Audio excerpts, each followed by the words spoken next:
Nasa The Hague, Netherlands na ang mag-inang Kitty Duterte at Hanilet Avancenia upang bisitahin si dating Pangulong Rodrigo Duterte sa International Criminal Court Detention Center. May hiling naman si Kitty sa mga Pilipinong sumusuporta sa kanyang ama.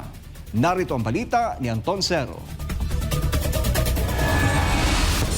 Hinimok ni Kitty Duterte ang mga taga-suporta ni dating Pangulong Rodrigo Duterte na huwag tumigil hanggang hindi nakauwi ang dating Pangulo. Dumating na sa The Hague, Netherlands ang mag-inang Kitty Duterte at Hanilet Avancenia 2 araw bago ang ika-20 kaarawan ni dating Pangulong Rodrigo Duterte.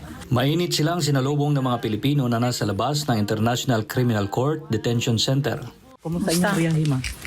Maayo, kapoy lang. Tapos, makabisita mo ka. Gahulat lang, wala. Ready lang yun para anytime. Gatulat kami.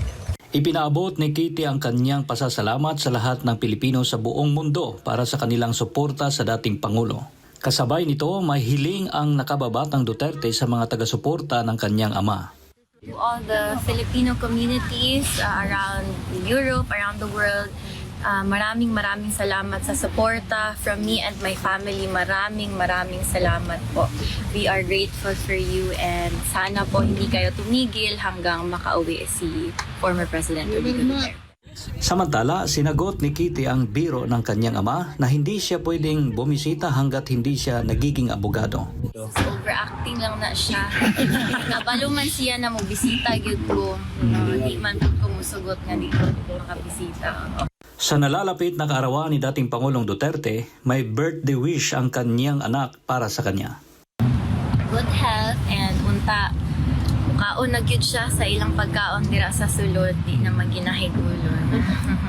Hindi pa tiyak kung hanggang kailan mananatili ang mag-ina sa The Hague, Netherlands. Una na ring sinabi ni Vice President Sara Duterte na darating din sa nasabing bansa ang kanyang ina na si Elizabeth Zimmerman. Mula dito sa The Hague, Netherlands, ito si Anton Cero, ang inyong Global Citizen Correspondent, SMNI News.